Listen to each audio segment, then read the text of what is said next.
नमस्कार। आज हम बात करने वाले हैं भारत के डिजिटल पेमेंट स्पेस की। एक ऐसा मार्केट जहां पहले से ही बड़े बड़े नाम मौजूद हैं, लेकिन अब एक नया ऐप आया है जो कहता है कि वो सब कुछ बदल देगा। नाम है SD पे और आज हम इसी को समझने की कोशिश करेंगे। तो सवाल सीधा सा है, क्या ये बस बड़ी बड़ी बातें हैं, मार्केटिंग का खेल है, या फिर इसमें सच में कुछ ऐसा है जो इसे पेटीएम और जीपे जैसे दिग्गजों से अलग खड़ा करता है। चलिए इसी दावे की तह तक चलते हैं। ठीक है, तो इसे ठीक से समझने के लिए हम इसे 5 हिस्सों में तोड़कर देखेंगे। सबसे पहले कि ये ऐप आखिर है क्या, फिर इसमें सर्विसेज क्या क्या मिलती हैं, इसकी सिक्योरिटी कैसी है, इससे कमाई कैसे हो सकती है, और आखिर में इसका फ्यूचर प्लान क्या है। चलिए तो सबसे पहले सवाल से शुरू करते हैं। आखिर ये SD पे है क्या चीज? तो देखिए, बुनियादी तौर पर SD पे खुद को सिर्फ एक पेमेंट ऐप नहीं मानता। ये खुद को एक सुपर ऐप की तरह पेश करता है। मतलब एक ऐसी जगह जहां आपको वो सब कुछ मिल जाए जिसके लिए अभी आप शायद 10 अलग अलग ऐप्स खोलते होंगे। और ये कोई बहुत पुरानी कंपनी नहीं है, बिल्कुल भी नहीं। इसकी शुरुआत तो इसी साल अप्रैल 2024 में हुई है। इसे गुजरात के श्री धवल जी पटेल ने शुरू किया है। मतलब हम मार्केट में आए एकदम नए प्लेयर की बात कर रहे हैं। और यहीं पर इसका सबसे बड़ा फर्क समझ में आता है। देखिए, ज्यादातर पेमेंट ऐप्स क्या करते हैं, पैसे भेजना, लेना, बिल भरना, बस। लेकिन SD पे खुद को एक मल्टी सर्विस और मल्टी इनकम प्लेटफॉर्म कहता है। और ये जो मल्टी इनकम वाला शब्द है ना, यही वो चीज है जो सबका ध्यान खींच रही है। अच्छा, तो ये मल्टी सर्विस का मतलब क्या है असल में? मतलब पेमेंट के अलावा और क्या क्या है इसमें? चलिए देखते हैं। 40 से भी ज्यादा, ये एक बहुत बड़ा नंबर है सच में। इसका सीधा सा मतलब है कि इस ऐप का इरादा सिर्फ पेमेंट तक रुकना नहीं है। ये हमारी रोजमर्रा की लगभग हर डिजिटल जरूरत को एक ही जगह पर पूरा करना चाहता है।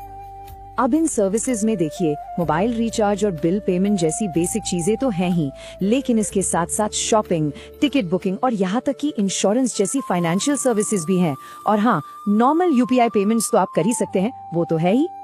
अब देखिए, जब भी कोई नया ऐप आता है और खासकर जब बात पैसों की हो, तो सबसे पहला सवाल दिमाग में क्या आता है?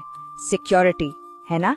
तो चलिए देखते हैं कि ये ऐप पैसों की सेफ्टी को लेकर क्या दावे करता है।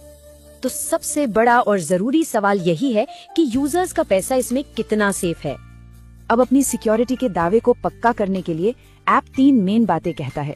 पहली कि ये AXIS बैंक के साथ पार्टनरशिप में एक RBI recognised escrow wallet use करता है। अब इसका मतलब ये हुआ कि यूजर का पैसा एक न्यूट्रल अकाउंट में सेफ रहता है। दूसरी बात, ये क्लेम करते हैं कि ये भारत के सभी बैंकिंग नियमों को मानते हैं और ये पूरी तरह लीगली रेगुलेटेड है। इनका फंड मैनेजमेंट का तरीका भी थोड़ा अलग है। यहाँ एक नहीं बल्कि 3 वॉलेट हैं। जो एस्क्रो वॉलेट है वो आपके पैसे को सेफ रखने के लिए है। बिजनेस वॉलेट इनके पार्टनर्स और डिस्ट्रीब्यूटर्स के कमीशन के लिए है। और पर्सनल वॉलेट है आपके रोज के लेन देन और खर्चों के लिए। चलिए अब आते हैं इसके सबसे इंटरेस्टिंग और कह सकते हैं सबसे अनोखे दावे पर, वो चीज जो इसे बाकी सबसे अलग करती है। कमाई के मौके, मतलब वो मल्टी इनकम वाला वादा। 10 ये वो नंबर है जो SD पे को बाकियों से बिल्कुल अलग खड़ा कर देता है। इनका कहना है कि यूजर्स यहाँ सिर्फ पैसे खर्च नहीं करते, बल्कि 10 से भी ज्यादा तरीकों से पैसे कमा भी सकते हैं। और ये कमाई सिर्फ नॉर्मल कैशबैक वाली नहीं है। इसमें आपको मोबाइल रिचार्ज जैसे कामों पर कमीशन मिलता है। और इनका सबसे ज्यादा जोर है रेफरल इनकम पर। मतलब आप नए लोगों को ऐप पर लाएं और पैसा कमाएं। बात यही खत्म नहीं होती। इन्होंने तो एक पूरा का पूरा बिजनेस पार्टनर और डिस्ट्रीब्यूटर मॉडल भी तैयार किया है। तो ये रेफरल सिस्टम काम कैसे करता है? बहुत सिंपल है। आपने किसी को ऐप रेफर किया, वो ऐप पर कोई भी ट्रांजैक्शन करते हैं और आपको उनके हर ट्रांजैक्शन पर एक छोटा सा कमीशन मिलता रहता है। लेकिन सवाल ये है कि कमाई की असली पोटेंशियल कितनी है? इस पर कंपनी का जवाब है कि ये आपके यूसेज, आपके नेटवर्क और आपकी बिजनेस अप्रोच पर डिपेंड करता है। मौका बहुत बड़ा है। अब ये दावा वाकई बहुत बड़ा है। तो इतने बड़े बड़े दावों के साथ इस ऐप का फ्यूचर प्लान क्या है, आगे की क्या सोच है इनकी? चलिए अपने आखिरी सेक्शन में यही समझते हैं। इनका विजन स्टेटमेंट इनकी पूरी सोच को एक लाइन में साफ कर देता है। हर व्यक्ति को डिजिटल रूप से सक्षम बनाना और हर लेन देन से आमदनी का अवसर देना। मतलब डिजिटल पेमेंट को सिर्फ खर्च का नहीं बल्कि कमाई का भी जरिया बनाना। और इनके फ्यूचर प्लान्स भी काफी एम्बिशियस हैं। ये सिर्फ इंडिया तक नहीं रुकना चाहते बल्कि इंटरनेशनल लेवल पर जाने की प्लानिंग है। साथ ही लोन जैसी नई सर्विसेज ऐड करने और मार्केट में एक बड़ी हिस्सेदारी हासिल करने का भी टारगेट है।